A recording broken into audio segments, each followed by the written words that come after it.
as people see, there's a lot of work going on at the moment, a lot of sites open. In the main, it's about service renewal at this project at the moment. We are effectively replacing all of the services in the entire length of the promenade, so that's gas, electricity, telecoms, foul water drainage, road drainage, general water drainage, all the infrastructure for the lighting systems and the traffic light systems. All of that is being renewed. So it's a vast underground piece of work at the moment, and that obviously comes with a few challenges. Is this the kind of work that takes the longest in terms of the overall project then?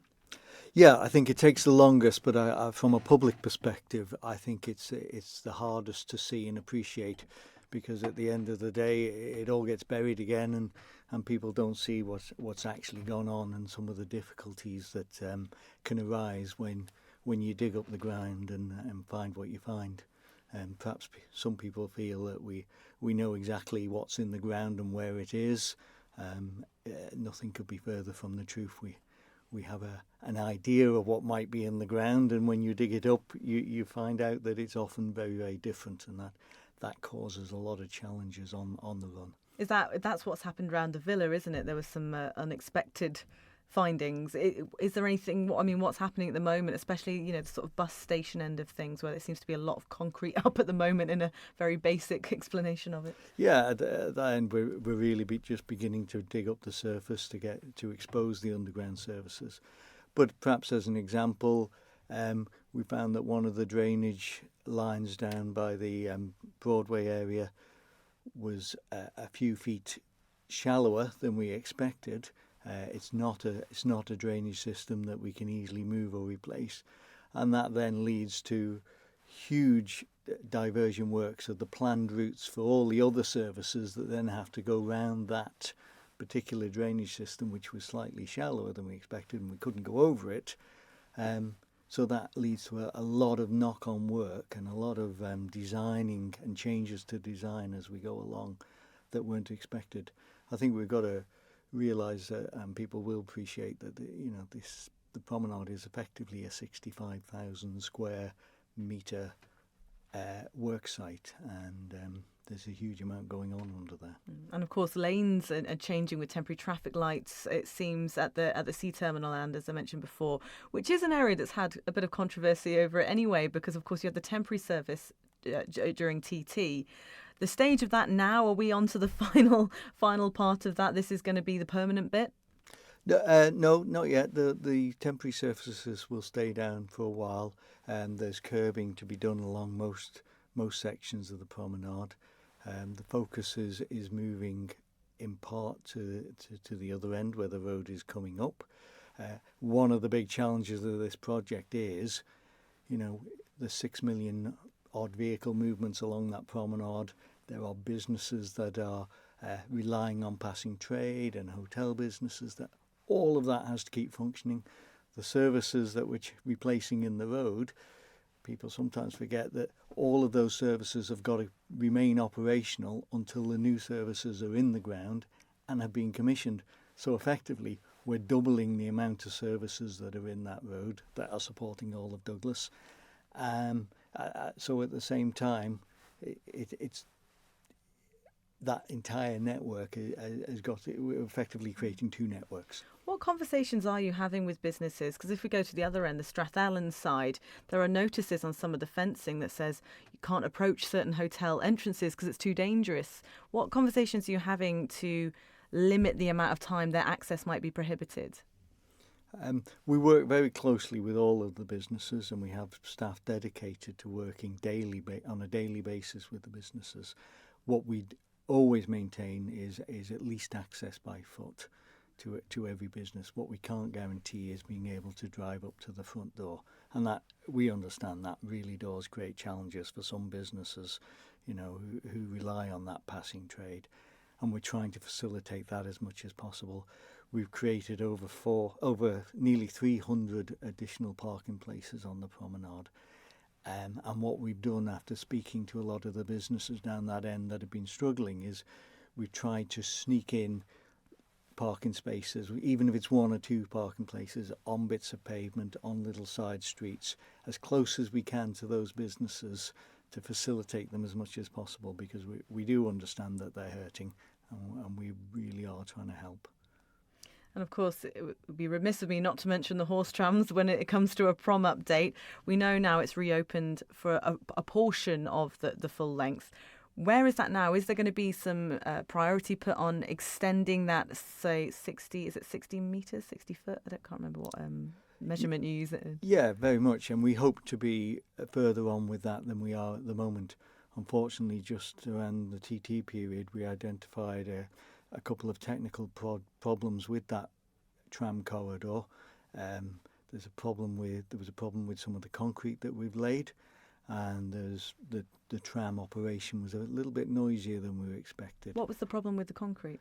Some of it has some cracking in it. So obviously we didn't want to continue with the operation until we understood why that was happening. It could be operational, it could be design. So over the last few weeks we've come up with some design changes that will stop that cracking occurring as we go further on down the promenade. The noise issues, we've put in some mitigation, we've trialled that, seems to work, so that's given us the confidence to say, okay, well, we can now restart building the tram corridor with confidence going forward. So there has been a few weeks of delay because of that, and that again will be frustrating, particularly for the hoteliers who are looking out onto all of the fencing and effectively seeing very few people at work, and that's frustrating for all of us. But hopefully we've put that behind us now and we're moving forward on the front foot. You mentioned noise mitigation. What mitigations can you put in place? Because, driving past with the windows down, it is extremely loud at the moment, especially if you're a cyclist. Do you mean that in terms of the works during the day? The works during the day. It is what it is to an extent. We're digging up concrete with heavy machinery. The priority is to try and get this work finished as quickly as possible. We're trying to do it in a 2-year period. Originally, we'd said we can do it over a 5-year period and cause very little disruption along that, doing it in very small stages. There seemed to be an overwhelming view that actually we'd rather do it quicker and we'd rather have more disruption in the short term in order to facilitate that. So we are trying to keep that pace up, finish it quickly, but it is a little bit painful in the meantime for everybody. Including the delays you mentioned on the trams, teething problems, as it were, finding things unexpected, cracking in concrete. How much is that putting the overall schedule back? At the moment, we're estimating we're 9 to 10 weeks behind schedule. We're hoping we can draw some of that back over the coming months. Additional resources have been put in place. So the Department of Infrastructure have assigned another 4 highways design engineers to support all that additional service change work that's coming through to deal with that peak. The contractor has put in some additional scheduling and procurement expertise to help it to make sure that it can maximise the opportunities when it can move through the site, that it can maximise those opportunities. And of course, the MUA and the other service providers are putting more resource into it. And rightly so, they're trying to make sure that they're building resilience into those services. So when they find a problem, it's quite right that they address that problem. An example would be we put 2 extra water mains in, one of which is to support more fire hydrants on a part of the promenade with hotels and large buildings. I think that's absolutely the right thing to do. It wasn't planned. It was only when the ground was opened up that people fully understood that there was a problem there. All that adds work and effort, but it's right to put that effort in at this end of the project. Well, extra resources, extra hours, 9 or 10 extra weeks. That sounds like extra money. How much more money is that going to be on the overall budget? And how are we on budget as well?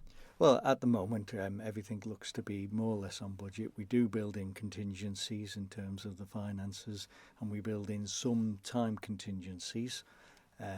So at the moment, we're not projecting that we're going to be over budget or over time.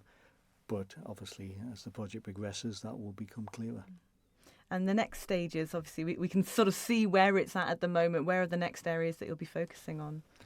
Really focusing on trying to get the rail corridor finished down the centre of the road and off to the side of the road. That is pretty much the key to opening up the rest of the project. As you can imagine, it's very linear. The rail all has to be connected up in order. It's a very specific order that has to go down. All the rail has to be welded into position and then concreted. So that's perhaps one of the more challenging elements while we're keeping the traffic movements flowing.